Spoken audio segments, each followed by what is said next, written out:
Hello and welcome to today's event. My name is Brenda Holt and I am the Associate State Director for Community Outreach for the Arizona State Office of AARP. We are the nation's largest nonprofit, nonpartisan organization dedicated to empowering people 50 and older to choose how they live as they age. With a nationwide presence and nearly 38 million members across the nation and over 900,000 right here in Arizona. AARP works to strengthen communities and advocate for what matters most to families, be it health security, financial stability, and personal fulfillment. During the month of July, we are focused on reclaiming your health.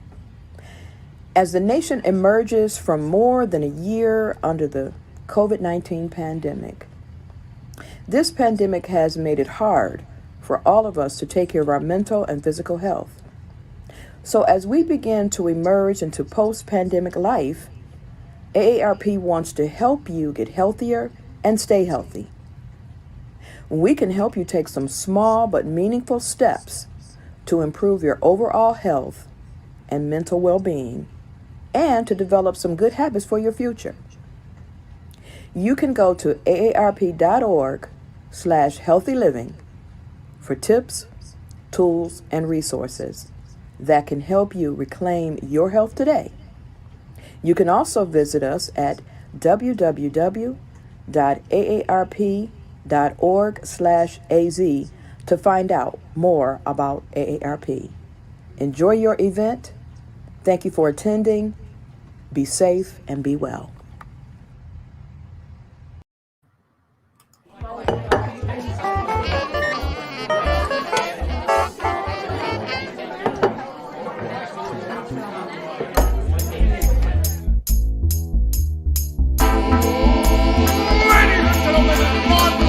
Folks, welcome to the show. Get ready to meet your host for the night, Arizona's very own hip historian himself, Marshall Shore. Well, hello, good evening. I want to welcome you here to Arizona History Happy Hour. I am so happy that you can be with us on this rather balmy day of July 22nd. I want to thank you all for joining us either on Twitch, YouTube, and Facebook as we get ready for all kinds of history. So today in Arizona history, back in 1893, Nogales was incorporated as a city, even before Arizona was a state. It is also National Hammock Day. So, hopefully some of you have gotten a chance to lounge back in a hammock and enjoy a cool, refreshing beverage. It is also, and in case you're not able to do that, it is also, this week is National Air Conditioner Appreciation Days, because I'm sure we all appreciate air conditioning on a day like today.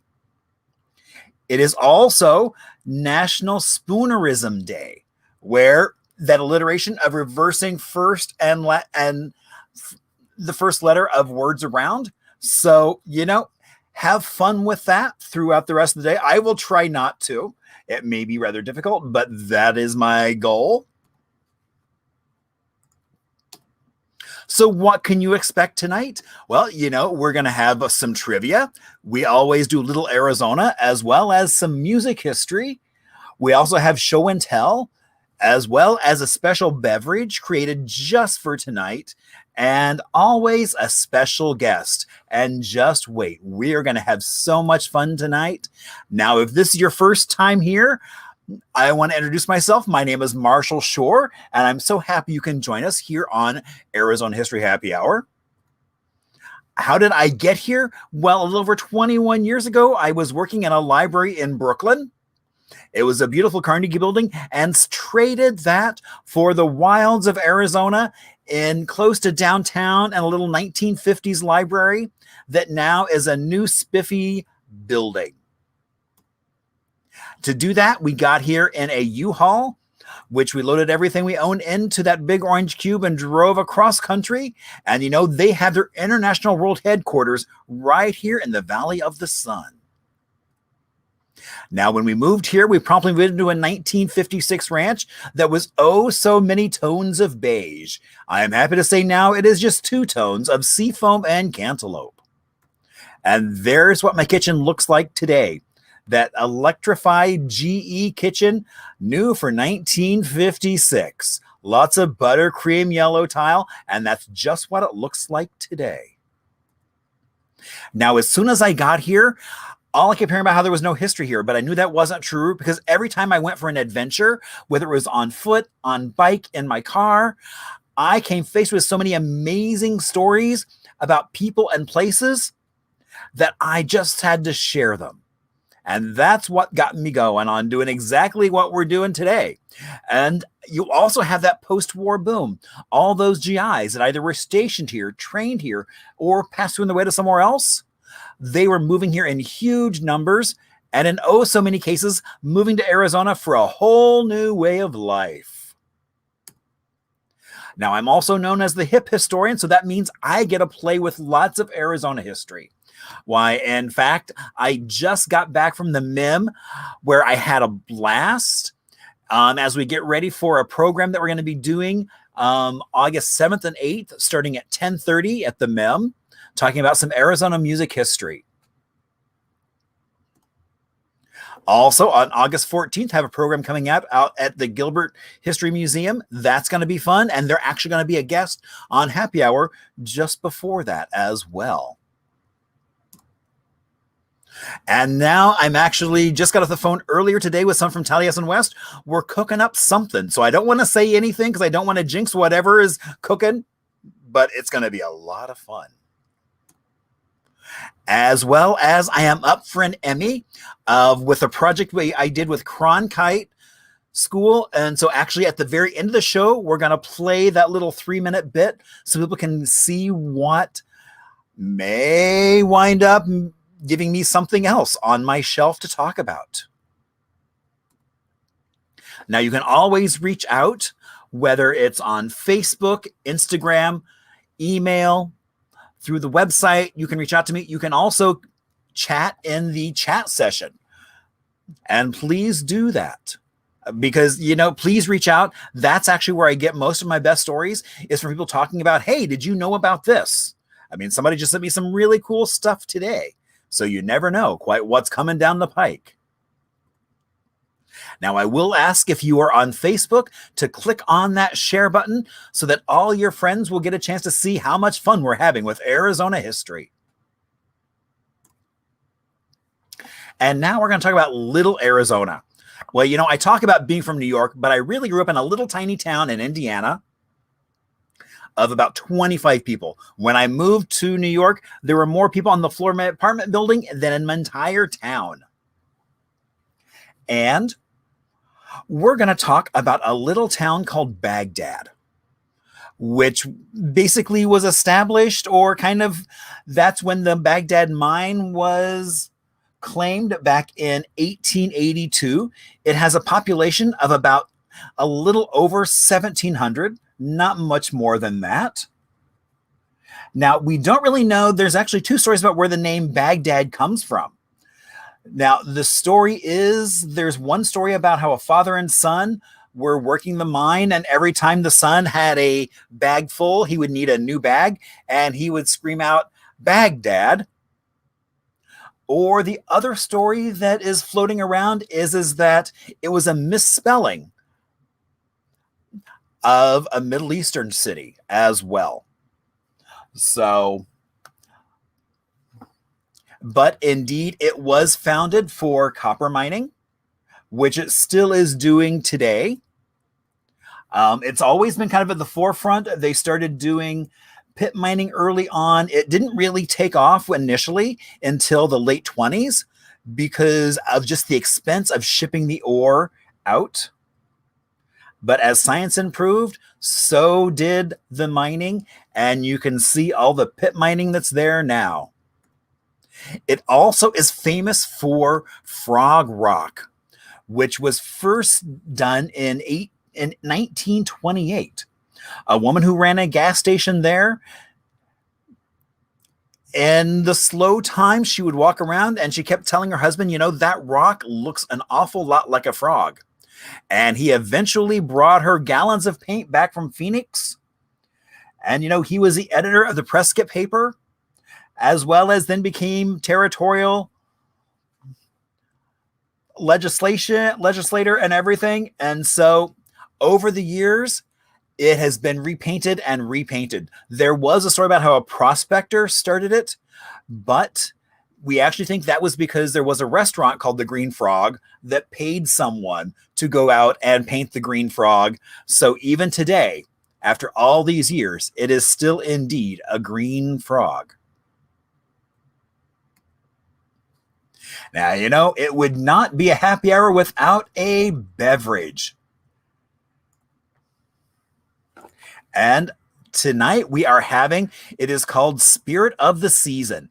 It's got a little bit of mezcal, some corn liqueur, some pomegranate, some ancho reyes, which is really good, as well as a little bit of orange oil syrup. And let's see if we can bring in my silent bartender and have him whip up a cocktail, because, they make it really easy for me. So all I've got to do is open up a cup and do this.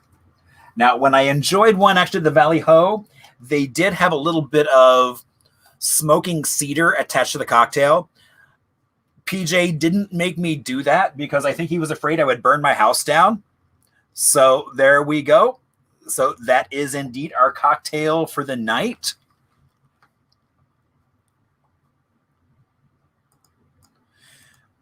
And it is called Spirit of the Season.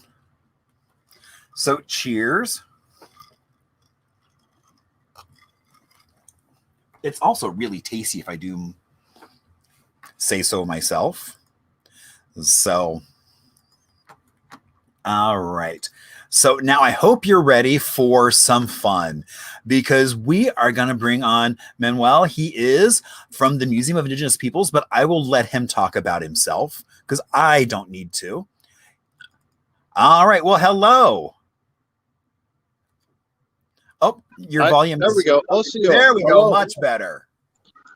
How you doing? I am good, and I am jealous because you're outside.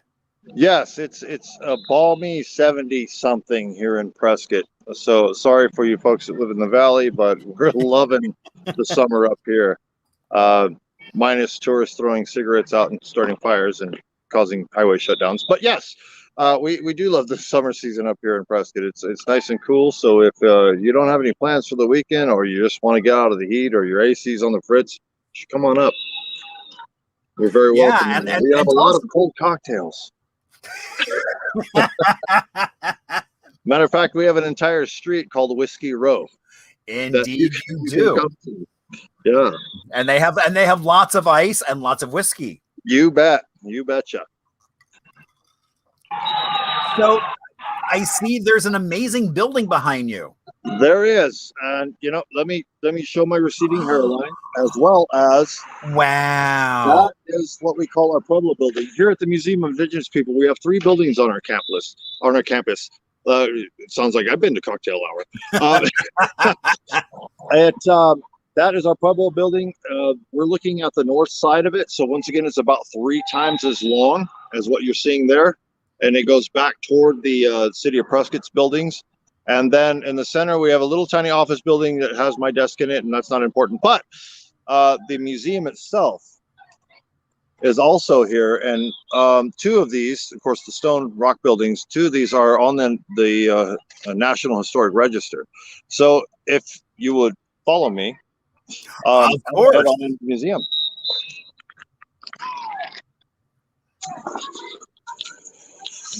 And we're quite proud of our little museum here.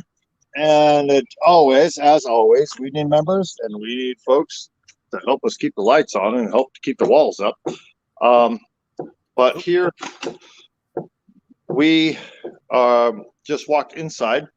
And so if you look at the ceiling, wow, in this building, the exterior The exterior was built to resemble a Pueblo structure, a Hopi Pueblo in particular. And they did a pretty good job making it look like it's several stories high, but the fact is it's just one room, one building, one footprint. But in the ceiling, there are over 30,000 of those latillas that you see up there. Wow. And it goes throughout the entire museum.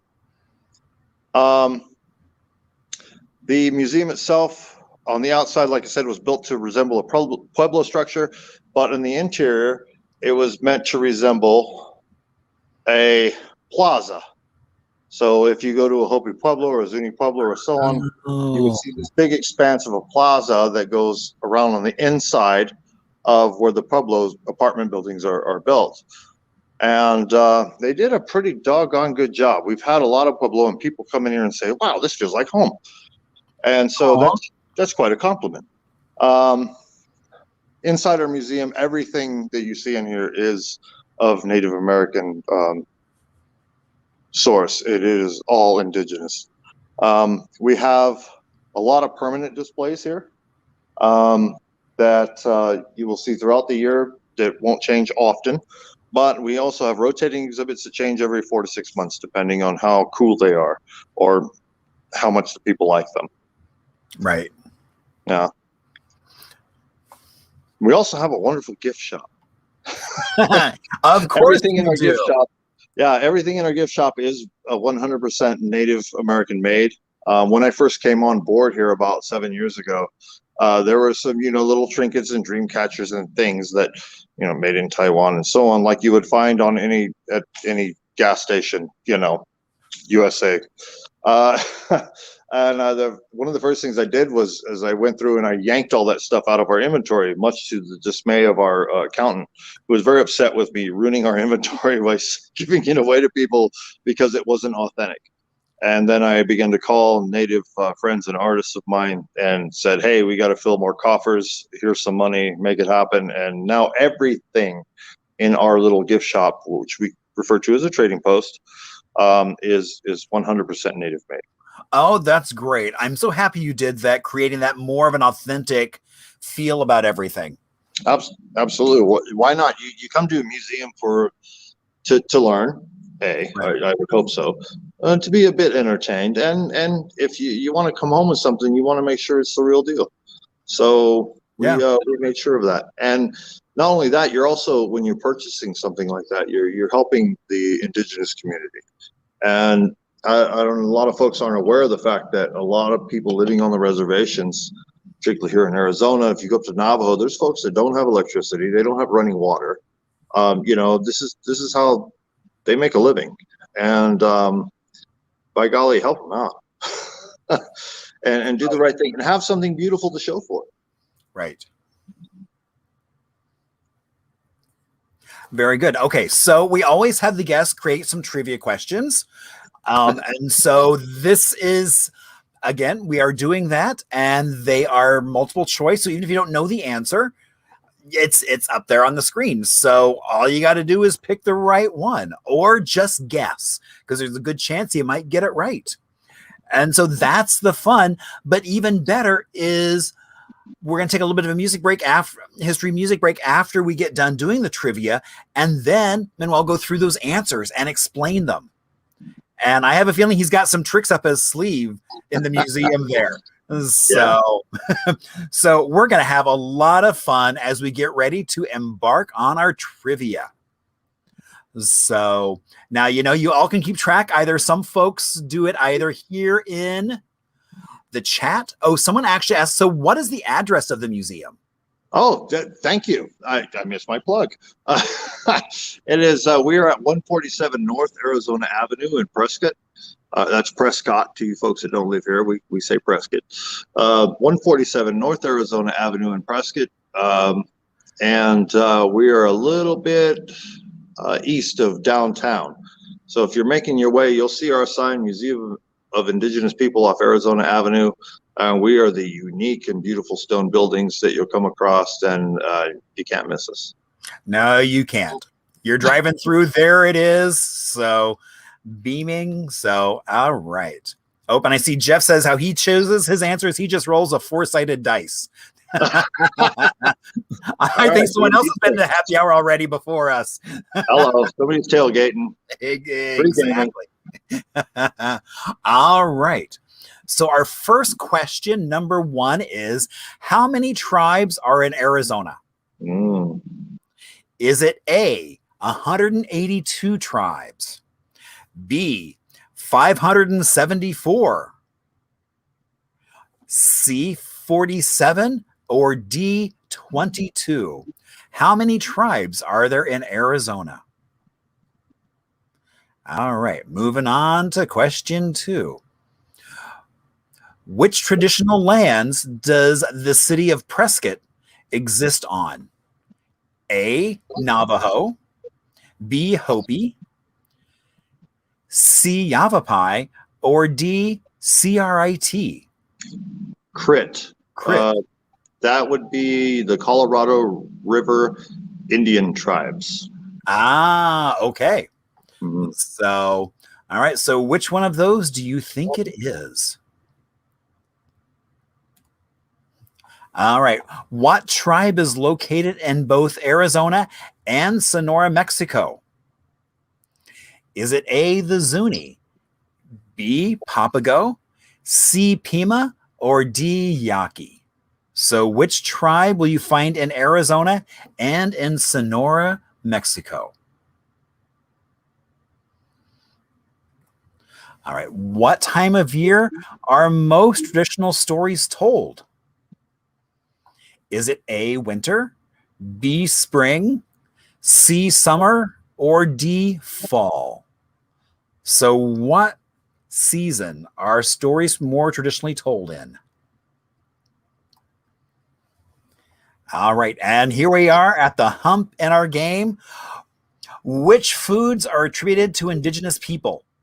A, chocolate, B, corn, C, tomatoes, or D, potatoes? All right, coming down the hill. What was the museum's name before it was the Museum of Indigenous People? A, was it the Prescott Indian Museum? B, the Smoke Eye Museum? C, Yavapai Museum? Or D, Hopi Museum? And there's a good story here. Oh, just you wait. All right. Question 7. We're almost at the end of our game. All right. In what year was the museum buildings built? All right. Question, is the answer A, 1921 and 1925? Or B, 1931 and 1935? C, 1938 and 1944? Or D, 1864 and 1868? So one of those are the years that those museum buildings we just talked about were built. All right. And here we are at our last question. True or false? Most Indigenous people live on reservations. So do you think that is true or false? All right. So while you're all writing your answers, we are going to take a little bit of an Arizona music break. And so we are going to talk. So I just went to the MEM. And so we're going to talk a little bit about R.C. Nikai. And so R.C. Nikai basically was born up in Flagstaff. And as a member of the Navajo Nation, at the age of 10, he learned to play the trumpet. But while he was serving in the military during Vietnam, he actually was in a car accident that ruined his hopes of becoming a concert trumpet player. But then someone gave him a flute in the 70s, and that changed his life. He then became a flute player, started selling just cassettes of his own music, was then picked up by Canyon Records, which has been documenting. Yep, Anita, you are right. There are only 8 questions. So You didn't. I didn't miss any, and you didn't miss any. So I didn't spend too much time at happy hour yet. And so Canyon Records has been documenting indigenous music since 1951 right here in Arizona. And he came on board in the early 80s, and he has 30 albums to his name, 2 golden records, 6 Grammy Award nominations, a Governor of the Arts Award, and an honorary doctorate from NAU. And with all those, he's traveled the world to play and talk about indigenous culture. And if you go to the MIM, they have a great exhibit of his, amongst all the other stuff. It is so worth a stop. I mean, I've been talking to them about actually being on happy hour because they've got so much amazing Arizona stuff in there on display. Oh, and okay, so the first time I ever met RC Nikai, he was actually at a restaurant having dinner. And and I kept looking and going, he looks familiar, but I couldn't place where in the Rolodex I knew him. So I got my gumption or my chutzpah up, and I just went over and said, hi. You look so familiar, but I can't place where we've met. And he said his name, and I realized I had only seen him on the back of his CDs or on the cover of his CDs. I'd never seen him life size. And so it was so funny. Also dining with him was Bill Eaton, who is Roberto Venn, guitar luthier, was also dining with him as well. So, just by walking up to a complete stranger pretty much and saying hello, I got to meet 2 icons of Arizona music. So, and hopefully we'll get Roberto Venn on as a guest as well. So thank you all so much for indulging me in talking a little bit about some Arizona music, because we have such an amazing music history. All right. So now we are going to talk about our trivia and all those answers. All right. So how many tribes are there in Arizona? 22. A little all over the place. Oh. So a little in the north, south, east, and west. Yeah. All right. Which traditional lands does the city of Prescott exist on? Aarp.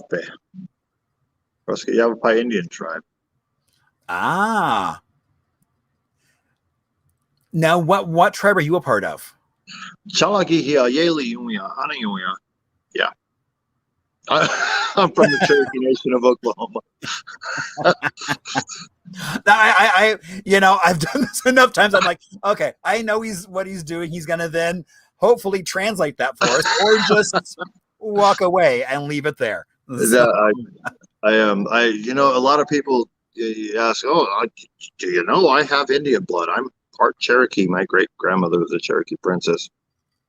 No, my great grandmother just an Indian.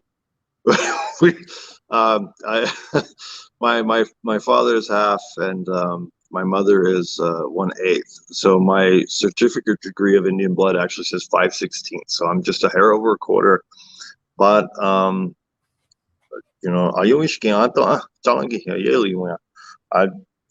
am who I am. And my mother, part of her blood is her maiden name is Sullivan, which she's Irish. And being that I'm native and Irish means I love to drink, but I can't handle it. That's a total joke. Sorry not to offend any Celtic people out there.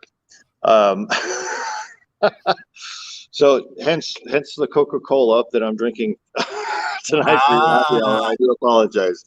Yeah, no worries. But yes, I am from the Cherokee Nation. I'm a powwow dancer, like my father and like my brother and my sons and so on. I was very fortunate to hear the language being spoken in my house. My grandfather, when he was 6 years old, was hauled off to Haskell Indian School in Haskell, Kansas, from Oklahoma up to Haskell, Kansas. And when he was 9 years old, he ran away from there and ran home. all by himself. Because I don't know if you folks have been paying attention to the news, all the horrible things that were going on. Of course, in Indian country, we've known this for a very long time, but the mainstream media is catching on to the fact that these residential schools and so on were not good, not okay. And they're finding bodies of many small, very small children with no markers, buried in mass graves and so on. In Canada, and when they start digging around here in the U.S., it's going to be pretty nasty. But horrible things were done. My grandfather ran away from there, and he didn't even learn to write his name in English until he got married. My grandmother actually taught him to write his name. So I was fortunate to hear stories and hear the language spoken, and so I'm not happy for the experience he had, but I'm happy that he was able to get away and run back home all by himself down to Pryor, Oklahoma, when he was 9 years old from Haskell, Kansas. Well, and like I know I have friends who are now taking Navajo classes. Yeah. So, which I think is great that a language that was considered to almost be dead is now having this resurgence. Folks are getting more interested in it and reclaiming that and so on, and I think it's a fantastic thing. So I hope that continues, and I encourage young people to seek out and talk to grandma, you know, listen to those words, even if you might not understand them, hear them and hear how they're spoken. So if you happen to go back later, you can understand the pronunciation a little better and help you get along in that way. And if you do, as an Indigenous person, if you do know some of your language, even a little bit, speak it every day. Speak it every day. Hang on to it. Well, and like pre-COVID, I actually did a program in an elementary school. And so the young man they sent to walk me to the classroom, as we're walking, he's like, you know, I'm going to go this weekend to go visit my grandfather on the res. How should I document our history? And I said, do you have a phone? He was like, yeah. I was like, take it out, ask him some questions, hit record and get it on video as well, because you'll be so happy at some point that you have the facial going along with that. And so, and he was like, thank you. And I was like, it's so easy to do things like that. It is. Technology is a blessing and a curse, isn't it? Oh, very much so. Yeah, but if we use it the right way, I think we'll do well with it. You're right. I wish I had something like this just to listen to stories and listen to these things, but instead I kind of ended up doing it the old way and just kicking them here and here, right? And try to continue that with my own children and hopefully with my grandchildren. And well, not yet, because my kids are too young for that. Please, not yet. Don't take my words wrong, creator. Don't do that. But I hope that it'll continue on, and I hope I instill that understanding and respect in my own children. That it does go forward. Right. All right. So question 3, what tribe is located in both Arizona and Sonora, Mexico? Yoeme, Yaqui. I threw this one in here because my wife is actually Sonora Yaqui. And I have a lot of wonderful friends that are down there in Pascua, in Tucson, or outside of Tucson, and Yaqui Reservation there.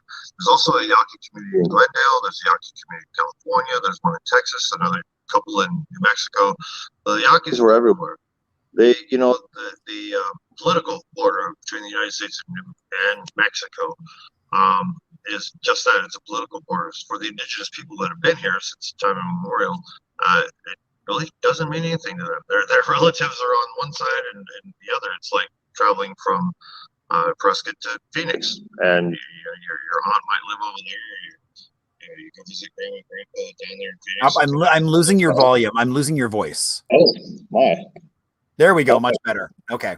Okay. Sorry, I might have. Oh, my thumb was on the button. Sorry. Okay. Very good. Apologies. Yeah, so it would be no different than visiting grandma in Prescott and you live in Phoenix. You know, you're going back and forth, and it's the same. That's an imaginary line drawn on a map as far as these folks are concerned. And so I love the fact that my wife can make fry bread and tortillas and tamales and all that stuff. And as a Yaqui woman, she's also got that fire, so she keeps me in line.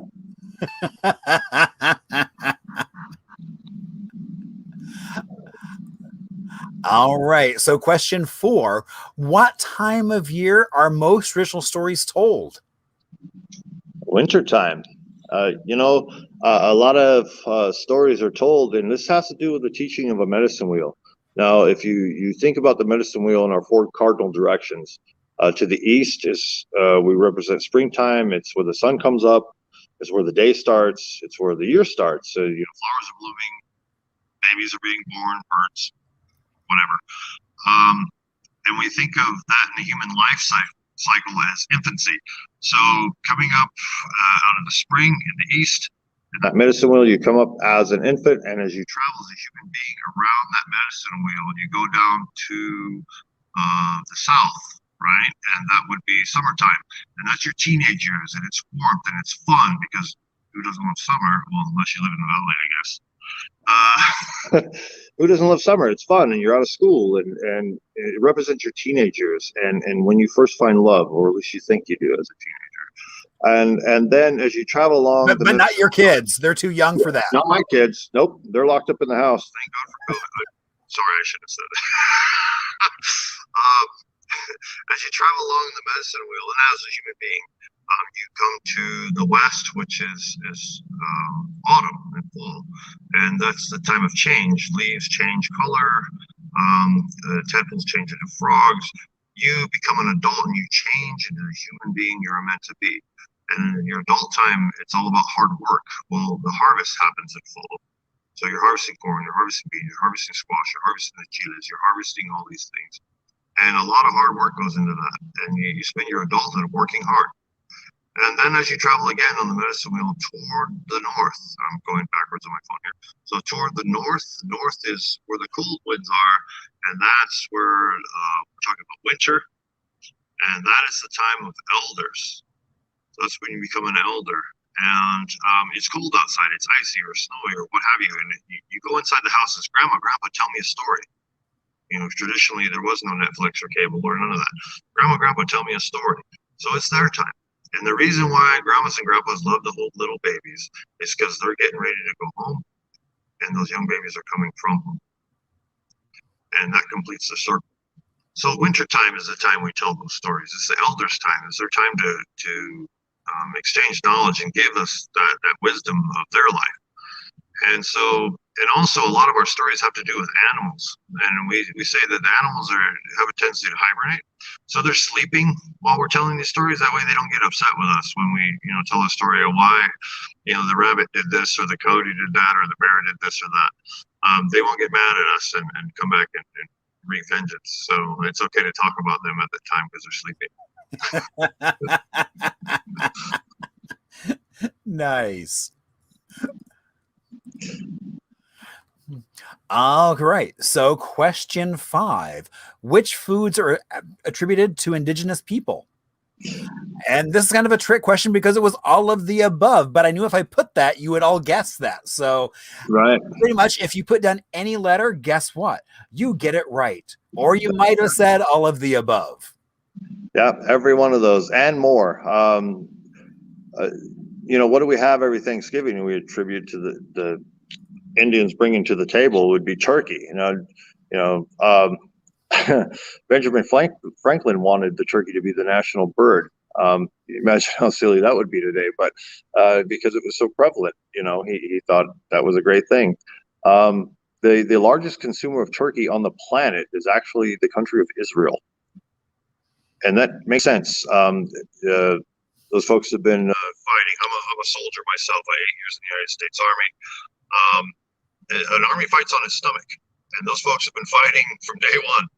And they know that if you feed an animal just as, let's say you feed a turkey just as much as you feed a chicken, but you get 3 times the meat, it just makes sense to raise and eat more turkey. Okay. So more turkeys, even though they're indigenous to North America, are consumed by the country of Israel than any other per capita than any other country.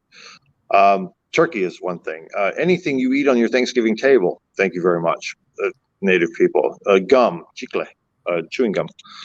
Chocolate, though, it was a ceremonial drink, cacao.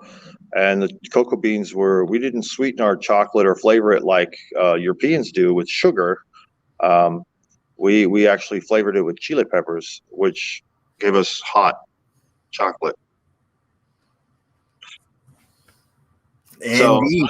So chocolate or cacao is a stimulant. It's also considered an aphrodisiac, and that's why, men, you give your ladies chocolate on Valentine's Day. But again, not your kids. Not my kids. They get Skittles and hard candy. You bet. Nice. All right.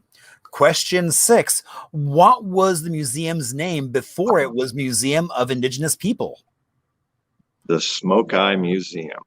Now, here we get into the nitty-gritty history part of the weirdness that is, well, I watch a lot of your shows, and you got some weird stuff on here that actually happened, and I think that's cool. So, the Smoke Eye Museum was named after its founders, the Smoke Eye people. Now, a lot of people would come in here before we changed the name and say, who are the Smoky Indians? And we'd have to tell them, well, there's no such thing. That's a made-up name.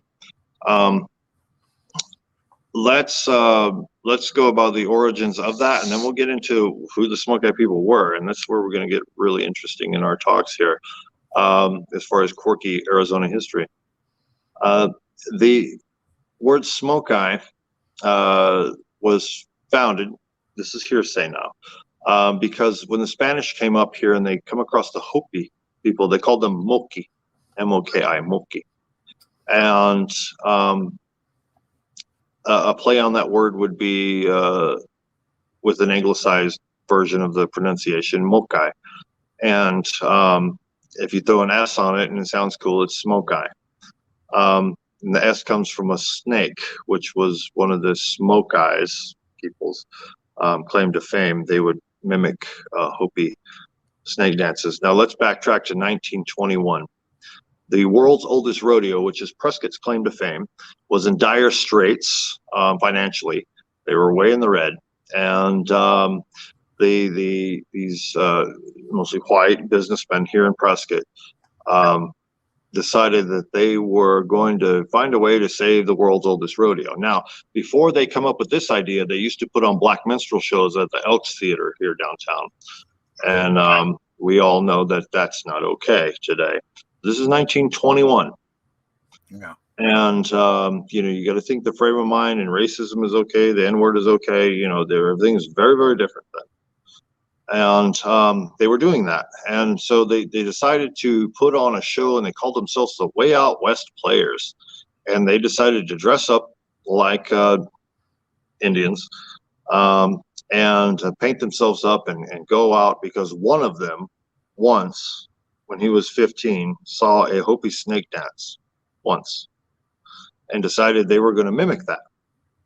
Now, those of you familiar with Hopi culture would know that the snake dance is one of the most sacred ceremonies, and not something to be taken lightly. And you will never, as an outsider, even a person who's native, who's indigenous, wouldn't be invited unless you're from that village, from the Hopi tribe. You would not be invited there. It's closed off for that ceremony. So it is one of the most sacred and most venerated ceremonies that they do, and part of their absolute religion. These guys dressed up and put on a show, and you know what? It was a success. They sold tickets at the gate. They put on the show, and everybody was thrilled. Everybody, meaning the general populace and the tourists that came to see it. And then they did it again the next year, and once again it was an absolute success. And they were able to bring the rodeo out of the red and into the black financially, and it saved the world's oldest rodeo. That was 100 years ago this year. Wow. 1921. So here we are in 2021. They actually 100 years ago this year, they saved the world's oldest rodeo through what we call today cultural appropriation. So the mission accomplished, they saved the rodeo, but you know what? This was fun. So in 1923, they decided to continue the dances, but with the mind of preservation. You'd see there were a lot of photographs and things going around and big coffee table books they were produced of, and I know you've seen the old George Catlin photos of their sepia type black and white. Every wrinkle on these old Indian women and men in their eyes and their faces were shown, and there were beautiful, beautiful photographs. And one of those coffee table books was labeled The Vanishing Race. So the whole thought process was that Native American people, Indigenous people, were going away and all be assimilated, and we were just going to cease to exist. And, you know, of course, the whole Indian school thing was going on all the time, kill the Indian, save the man. And they figured that the whole Manifest Destiny project was going to come to a head, and Native people will go away. So their thought process switched to, well, we're preserving Indian culture. The problem with that is it's not up to anybody else to preserve someone else's culture. It's up to those people to preserve their own culture. The Hopis, being so secluded, they were practicing their religion regardless of what the government said. And you got to think, at this time, it was against federal law, and we're talking until 1978, folks. I mean, I was knee-high to a grasshopper then. 1978, the American Indian Religious Freedoms Act was passed, which gave rights to Native American people to practice their own religion. So as far as the Constitution goes and your freedom of religion, if you're a Native, you can just roll it up and stick it where the sun don't shine because it didn't count for you. You had to convert. Yes, 1978. I mean, let that sink in. That's recent history. We're not talking about it happened a long time ago. Forget about it. Get over it. No. This is while most of us were alive. You know, this happened. Nobody even in the general populace being aware of it. But you can look it up. Go ahead and Google. I know you computer warriors out there are already banging on your keyboards. 1978, American Indian Religious Freedoms Act. Anyhow, these folks were not only doing this stuff, but they were charging tickets at the gate. Now, in the 1930s, the Hopis began to write letters saying, hey, please stop. Please stop doing this. You're making a mockery of our religion. Please stop. Please stop. Of course, you know, they're having a good time. They're raising money. You got a couple of generations into it now. You got not only the dads, but the kids, and this group, the Smokai people, were very progressive for the time, because in 1928 they allowed women into their organization, their little fraternal organization, and of course they couldn't practice the dances where the rest of the Smokai men did. They had to practice outside in the mud parking lot, but the women did make them put bathrooms in the building that they built in 1931, which is one of the structures here in town, our campus, the original structure. Yeah, so the Hopi kept protesting. These folks kept doing what they were doing. Of course, you know, there was no social media, you know, so your average man couldn't post a video and get likes and follows and so on. You know, people just didn't know unless you were writing a hard letter. But some of those original protest letters from the Hopi government to the Smokai people are actually archived in the National Library of Congress in Washington. But they're there.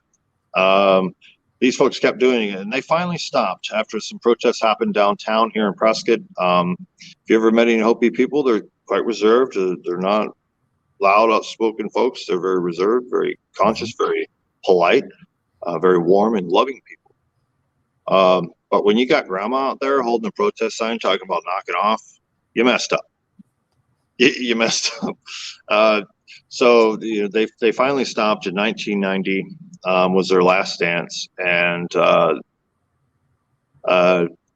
if you ask the old Smokai, they said, well, we couldn't get enough people to help participate in this. You got to remember, here in Prescott, to be Prescott was to be Smokai, and to be Smokai was to be Prescott, because at their height, they were at about 700 plus members strong here in Prescott. And that number started to decline. So you ask old Smokai, hey, what happened to the dances? Well, people weren't interested anymore, blah, blah, blah. We stopped doing it.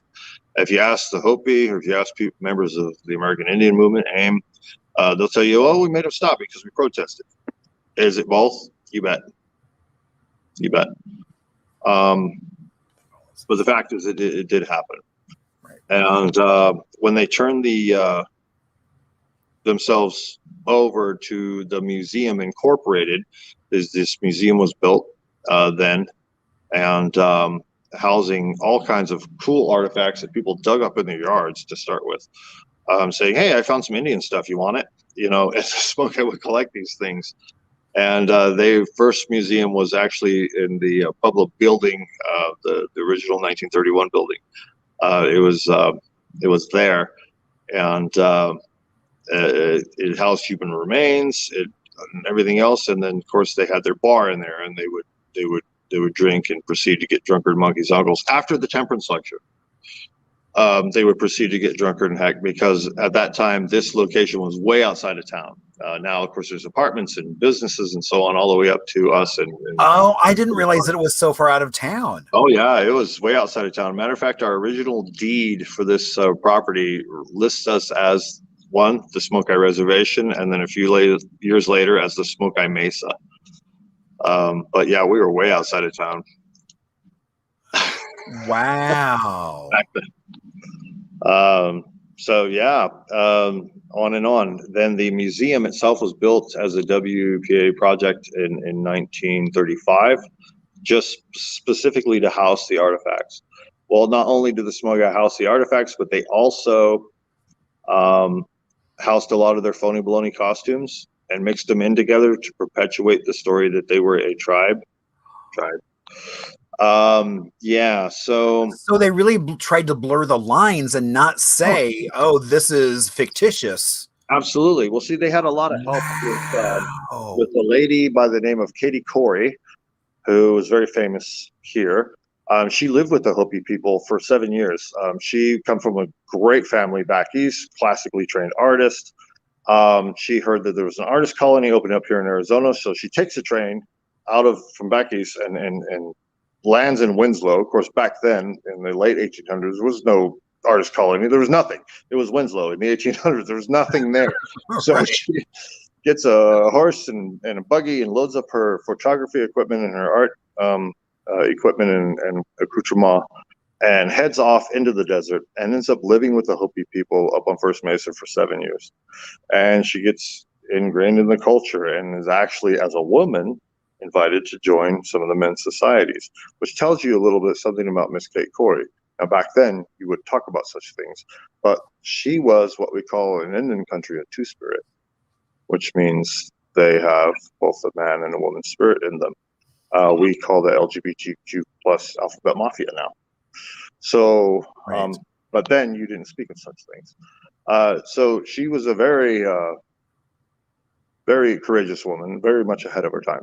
But she, living with the Hopi, she helped the Smoke Guy with their costumes and helped them with their dances because she witnessed these things firsthand. Oh.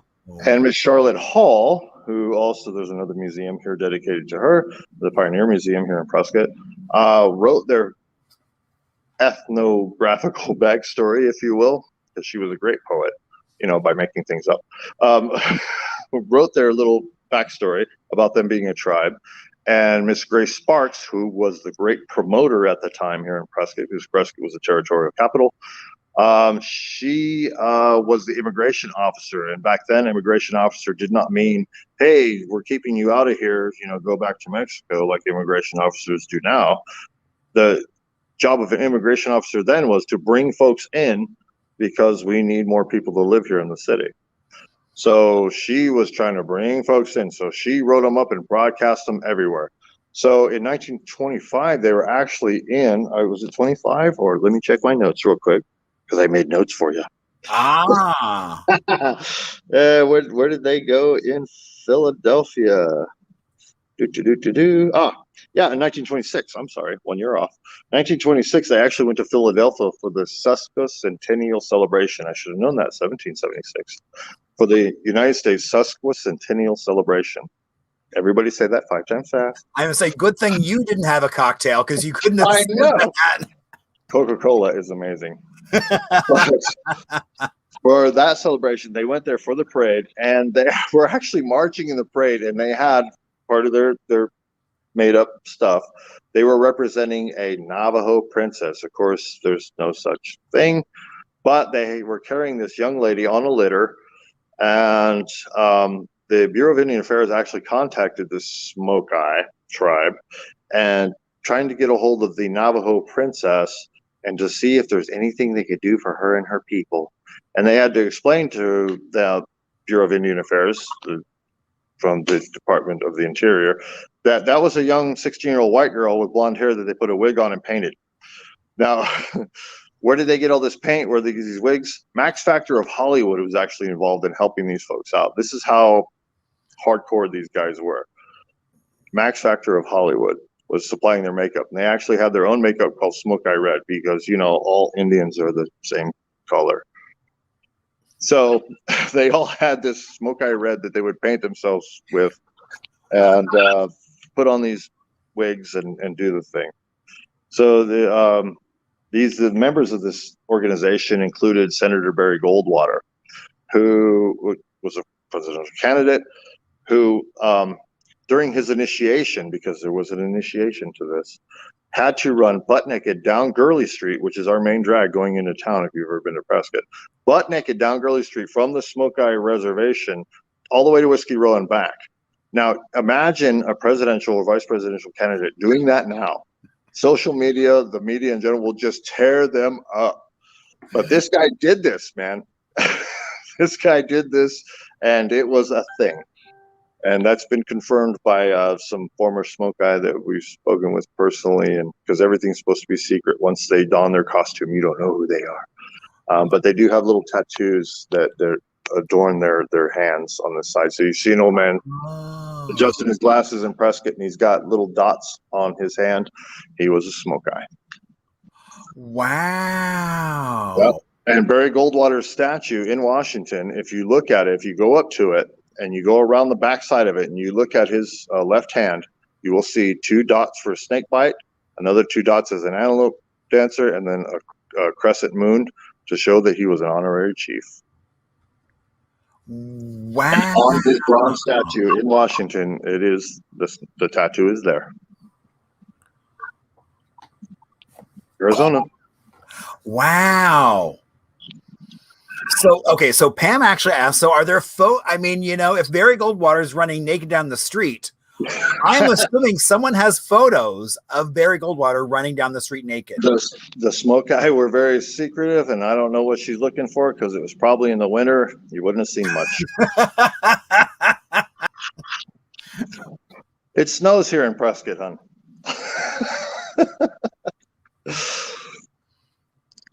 But what we do have from all that history is an amazing collection of pottery and baskets and so on.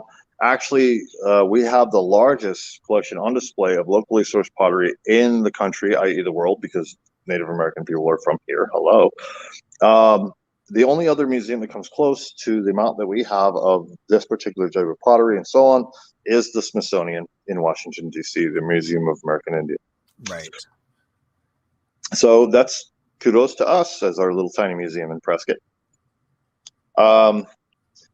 We also have a lot of other amazing things, not just prehistoric stuff, but we like to talk about Indigenous people today.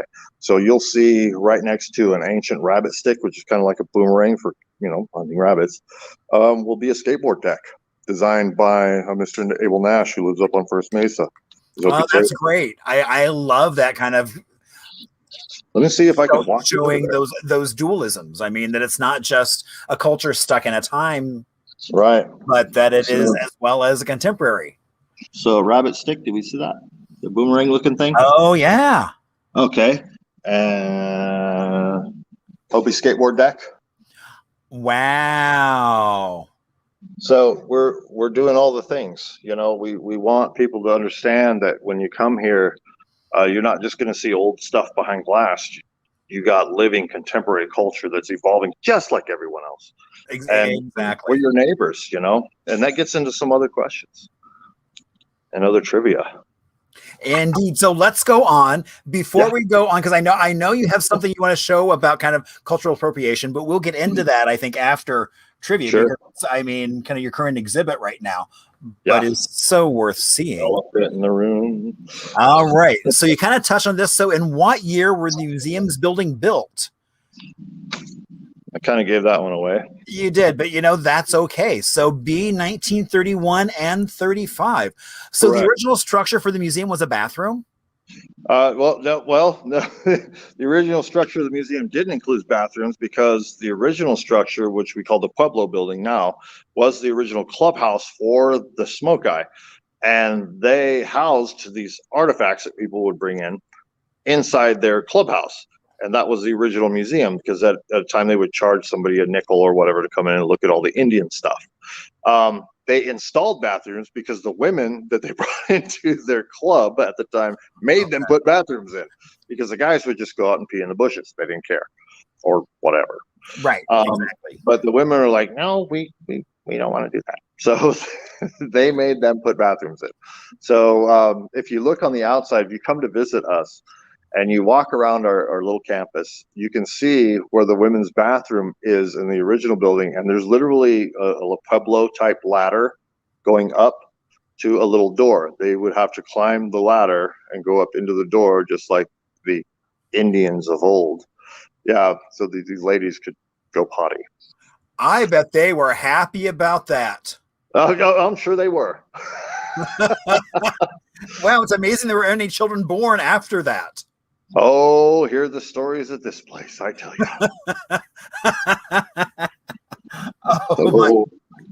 Oh, yeah. All right, so our last question 8, true or false, most Indigenous people live on reservations? That is false. That is absolutely false. Only about 23% of Native people nationwide live on what we call Indian lands or reservations. Most of us will either live in rural communities. I should say most of us actually are what we refer to as, and I'm guilty of this myself, city Indians. We are metropolitan folk, just like you. We're your neighbors. We're the guy that comes and fixes your alarm system in your house, or your cable guy, or some idiot director of a museum, or whatever. You might be like my wife, and you take a history course at ASU, and you got this Professor Lucero that's standing there in front of you with hair down to her butt. That would be her. That you may have maybe an astronaut that you're watching going up into space, or a lawyer, or your doctor, or an MMA fighter, or whatever. We're folks just like everybody else. People have this Hollywood persona in their head that they think, the stereotype that we live in teepees and we're chasing buffalo across the plains. First of all, you guys kind of killed most of the buffalo, so that's not happening. So we're not doing that. And I'm using my iPhone. We're doing the thing. We're just like y'all. I have problems with my kids playing Minecraft too long. We got the same issues y'all got, and the cable bills do it, and what have you. Like I said, 60% or better of us live in metropolitan areas or urban areas. And another 22.5 are living on the reservation. The rest are in rural communities, farmers and ranchers and business owners and so on. We're American folks just like y'all, but we do try to maintain our traditions. And if you're Italian and you sit down in your apartment and you say manja before you eat, you're maintaining your tradition too. And if you're Irish and you still eat soda bread and corned beef and cabbage, you're maintaining your traditions too. We're doing the same thing. We're doing the same thing. So, just folks. Indeed. So folks already know that the next question I'm going to ask is, how did they do? Some folks have been posting how they've been doing. So, but I always tell them, it's like, it's not what you got right. It's the stories and it's all the education that has happened. And that's what really makes me excited to be able to do this on a weekly basis, is be able to bring such a slice of Arizona that people don't necessarily know a lot about. And that's the fun of it. Absolutely. I'm loving it. Been watching a lot of your shows. I got a kick out of a lot of them. They're good. Good. That's the fun. I mean, the whole idea is to have fun and to learn. So Right on. So are you going to show us anything from the current exhibit? Yes. So I'm trying to figure out how to do it. Yay! I'm screwing it up so badly and my lighting in here because it's dark already. I should be home eating my wife with some gumbo. Oh my gosh. Oh. Anyway, yeah, I'm missing out on wife's gumbo for y'all. Just saying. So our current exhibit is called Whirring Logs. And yeah, let's talk about the elephant in the room. You would look at that symbol, and a lot of folks immediately think hate and anger and suffering. And you know what? Because a guy, a failed artist and mediocre politician with a meth problem and a little tiny mustache took this symbol and turned it into something ugly. Right. This symbol has existed throughout the planet for over 15,000 years. And we have archaeological evidence of that. We literally have a mammoth tusk carved with a, what you would call swastika in it, 15,000 years old.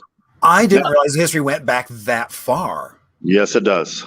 Wow. And, you can see, and in the 1940s, and we'll get to this a little later, in the 1940s, a lot of Native artists were told not to use the symbol anymore, and there was a propaganda project done to have these Native artists and leaders sign this paper, this petition saying, hey, we won't use the symbol in our art anymore because we hate Nazis too.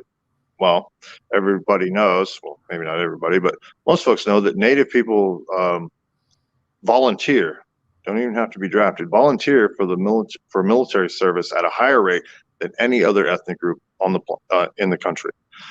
So they would use it but hide it. So from afar you see, oh, look at that swastika, but when you get closer, look, it's just it's just mountain spirits that they put in there to hide the fact that they're still using the symbol. This rug was woven in the 1970s. As opposed to the 1940s when that petition was signed. But if we go way back and way, way back, you can see it used as Navajos here, used as Southeastern. These are my own folks. This is from my burial mound in Oklahoma. You can see it in the dead center there. Yeah. This is from South America, Panama, actually. Wow. This is at Canyon de Chelly here in Arizona, and you can see it there. And oh, I'm going the wrong way. There we go. You can see it there in the corner. This is from Chillicothe Indian Agricultural School in Oklahoma in 1909. You see those basketball players' jerseys? Yeah. It was used. But we also talk about Eastern Europe and so on. Here is a photo of that particular Mastodon. Oh, there we go. Mastodon Tusk, and if you can see it, I know that the camera's not showing great detail. Yeah, that just means we're gonna have to come up and see it in person. Come up and see us. Yeah, but it was all over the planet. I mean, all over the planet is where these things were found. And of course, I didn't mark every single one. I just kind of did one on each little general area as far as archaeological evidence was found. But that one, once again, with the Mastodon, is over 15,000 years ago. A lot of people ask, well, how come these folks all over the planet, all around the world, come up with the same symbol? And the reason is, if you look in the northern sky during the different seasons, and we talked about the medicine wheel, that's the big difference going around the North Star. Sorry if I'm kind of crooked. There we go. That is the around the North Star, winter, spring, summer, fall. And that's where the symbol comes from. But this symbol was not just used by Native Americans. That copper-colored one that is right there, that's Coca-Cola. You know, the soda I was just drinking. This is from the 1920s. Wow. Yeah, and there are all kinds of Americana. This is from the Girls Club. Those swastikas on there, the Girls Club. Of course, Native American stuff, pin cushions, playing cards, Darling Baby, New Baby stuff, swastika, California fruit, you name it, Lucky Flower. It was a symbol of good luck. So you also had like poker chips and things, if I can get that down there just right. All kinds of little Oh games. yeah. Because you wanted good luck when you're gambling. So your poker chips had swastikas on them. It wasn't until we decided a propaganda campaign to denounce the swastika as something bad, and that's why we have that stigma. But a lot of Native artists, and this portion is called Whirring into the Future, a lot of Native artists are beginning to reclaim it. And if you okay. and if you look at this modern graphic tee made by a Hopi designer called Jennifer Joseph, she's an awesome person and an artist and an activist and an actress. So I'm assuming those T-shirts are in the trading post. They're Very good. All right. Absolutely. But you got some more traditional looking Hopi plaque weaving, and you can see it right there very prominently. And then a bit more. Oh, and we just lost him. He must have hit a wrong button on his phone or something. Wow. That was amazing. Oh, and there he is back again. Okay, perfect. Contemporary art. I think I hit a dead spot. Okay. Burial grounds. Okay.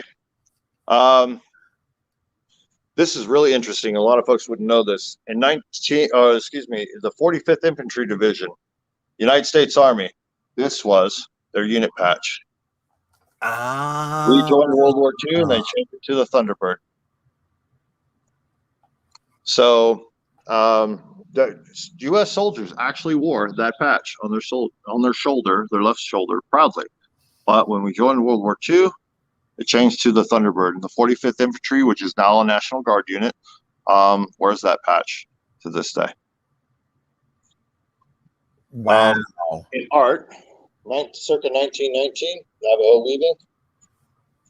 Circa 1940, Navajo weaving. Just like the Army. Oh, wow. To the Thunderbird. This is a photograph of, we actually have the original in plastic. Oh, there we are, original.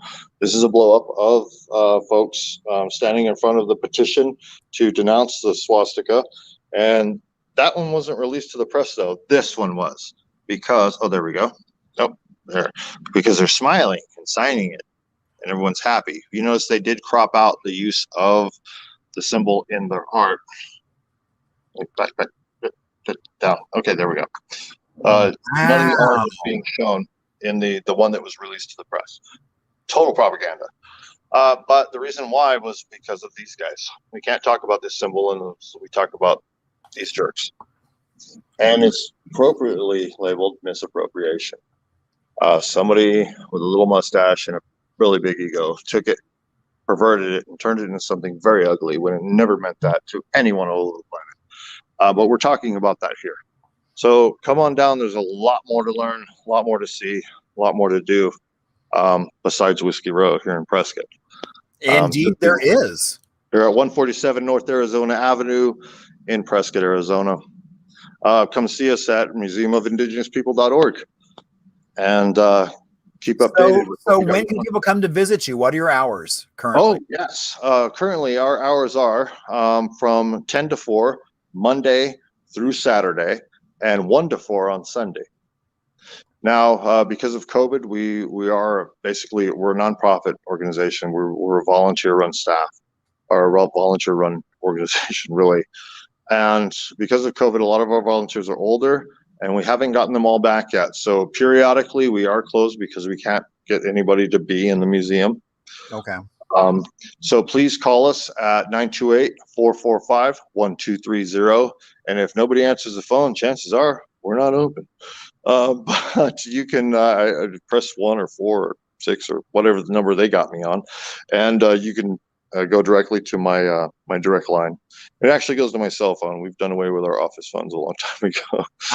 Good choice. It'll go directly to my cell phone, and I'll try to answer your questions as best I can. Great.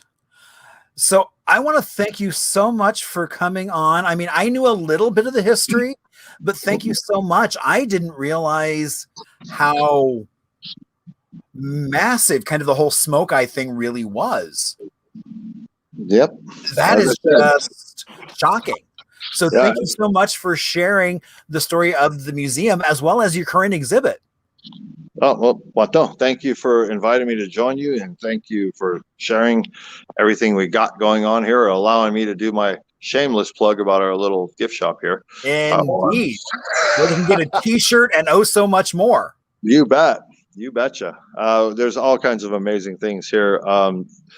You know what? I've been working here for 7 years now. Been involved with the museum for 7 years, and I still find something new and learn something new every day. There are still so many stories out there. That's the beauty of doing anything like this, is you're never done learning. No, not at all. And so I say, Waton, thank you. Thank you as well. And so how do I say Waton? Wado. Oh, Wado. Wado. Yeah, thank you. Wado. And so folks, run up and go visit the Museum of Indigenous Peoples. Well worth a visit. As you can see, I mean, all kinds of fun stuff. When I say fun, I mean challenging. I mean, my idea of fun is not necessarily sitting back and eating popcorn. Challenging and learning and growing. Absolutely. So again, thank you so much. Now I hope you get home and the gumbo is still warm. If it won't be, I'll stick it in the microwave. Otherwise, like, you should have been here when it was hot. Very good. All right. Well, thank you so much. Have a great rest of your night. And tell your family thank you for letting you stay out past dinner time. What? You know what? I'm actually going to show my wife this recording so she doesn't, cut it off when I get home. Very good. All right. Thank you so much. And I look forward to seeing you in Prescott. All right. See you soon. All right. Wow. What an amazing, oh my gosh.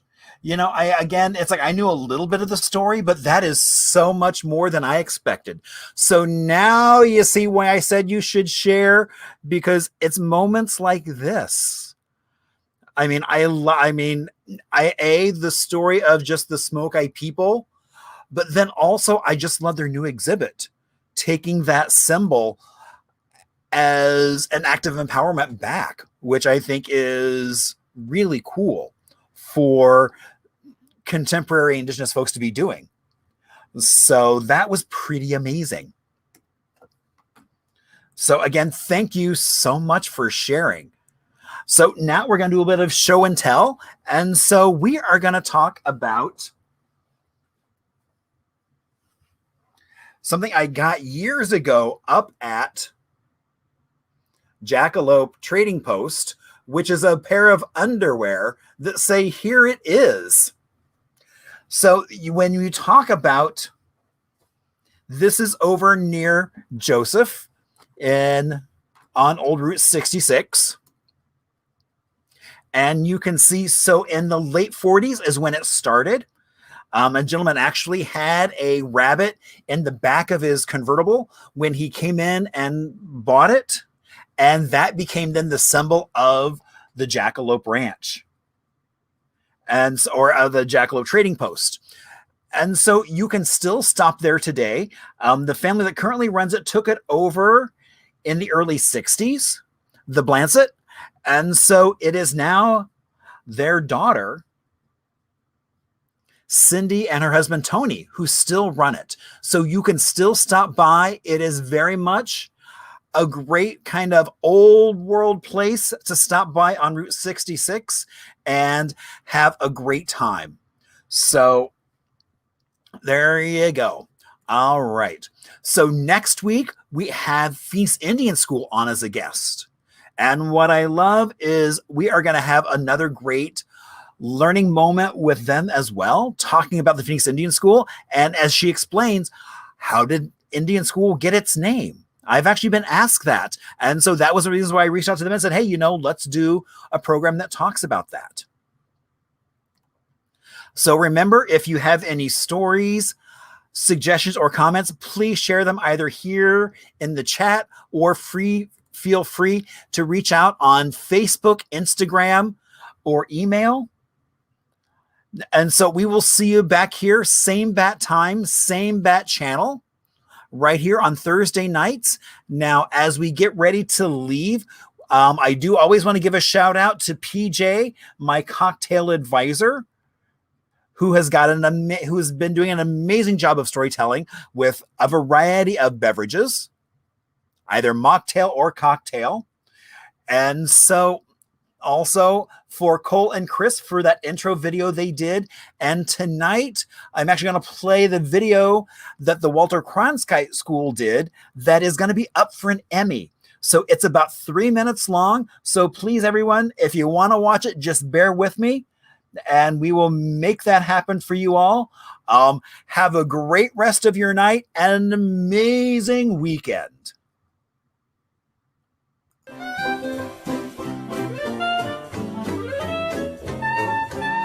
Imagine the way Arizona looked in the early 1900s.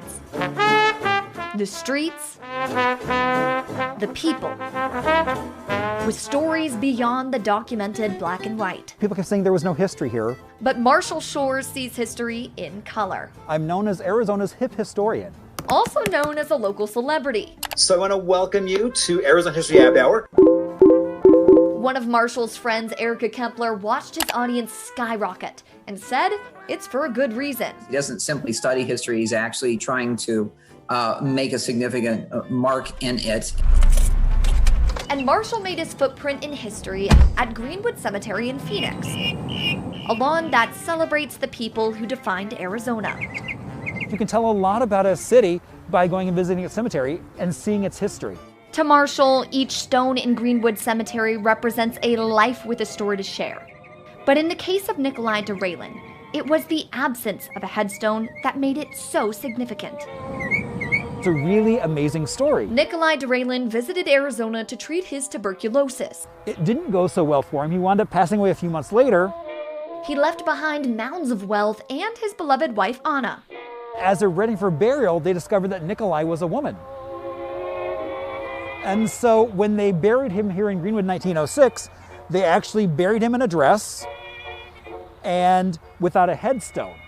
Erica, who is also the founder of Arizona Trans Alliance, says his story is remarkable. It really does say here's a person who managed to live a life with a tremendous secret that would have undoubtedly destroyed his life. Nikolai had enough money to afford a traditional burial, but Marshall explained that his unmarked grave was a sign of disrespect. Without a headstone, he was erased from time. Then came an idea. When I found out that we had a gender pioneer right here in Arizona from 1906, I started working with the local community to raise funds to get him a headstone.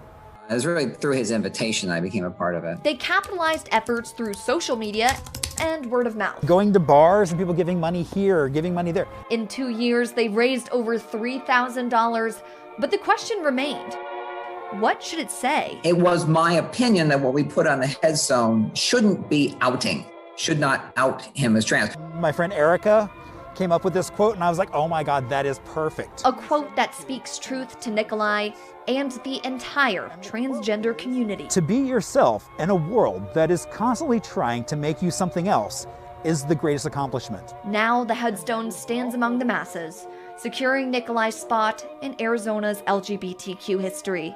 So that's one of the things I try to give those marginalized communities a voice. A contribution that also writes Marshall into Arizona's story.